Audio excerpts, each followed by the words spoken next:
Assalamualaikum dan salam sejahtera. Video kali ini saya akan berkongsi berkaitan dengan perkara asas dalam graf bagi pengajian AM semester yang kedua.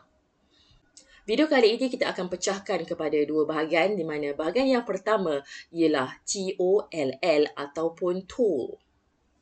T akan merujuk kepada tajuk di mana tajuk ini akan berada di atas graf di mana semua tajuk mestilah huruf besar, tiada titik di hujung ayat, berada di tengah graf ataupun di tengah jadual dan kita akan mulakan dengan istilah tempat dia, titik dua bertindih, diikuti dengan isu dan juga tempoh masa.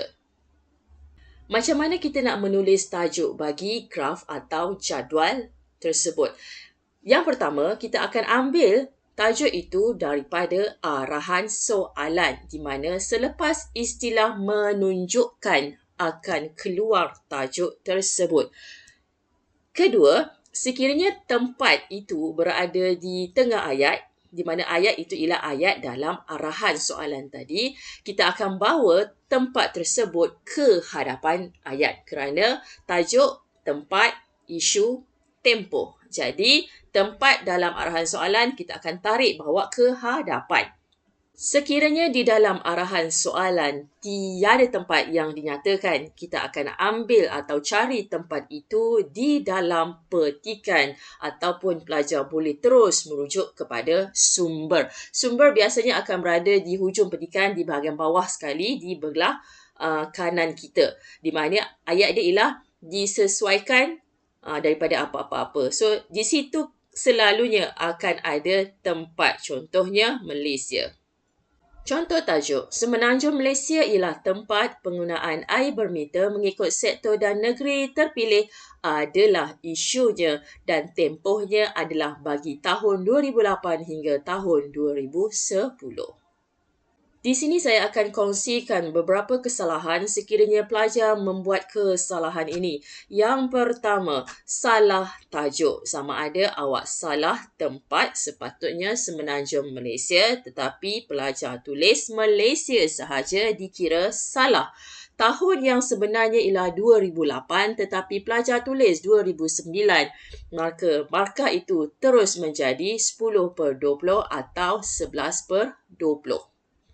Kesalahan kedua, Semenanjung Malaysia atau tempat tidak ditulis oleh pelajar, maka pelajar akan dapat markah 10/20 atau 11/20.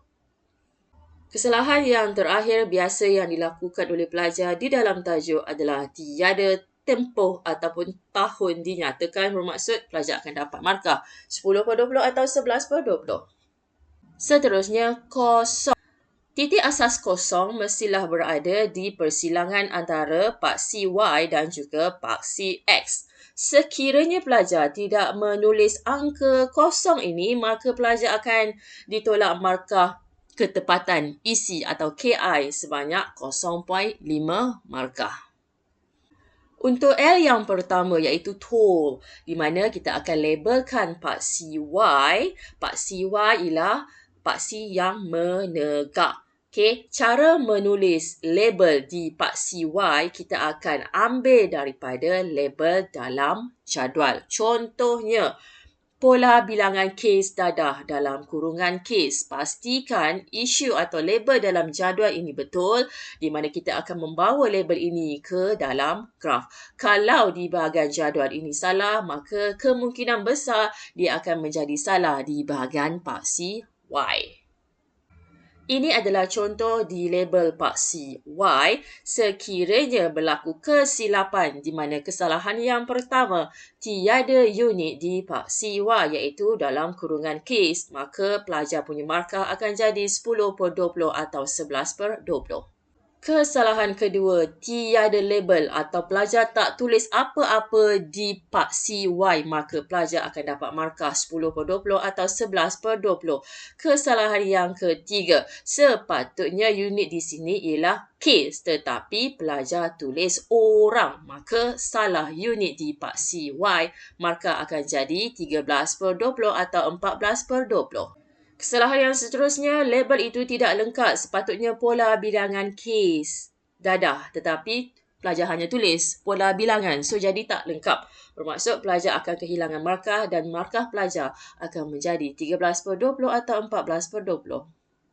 Tool di mana L yang kedua iaitu label dipaksi X. Label ini adalah tahun di mana tempoh lah sama ada diguna tahun ataupun bulan. Sekiranya pelajar tidak menulis istilah tahun ataupun bulan di sini, maka pelajar akan dapat markah 10/20 atau 11/20. Sekian saja untuk bahagian yang pertama. Kita jumpa lagi untuk bahagian yang kedua. Terima kasih.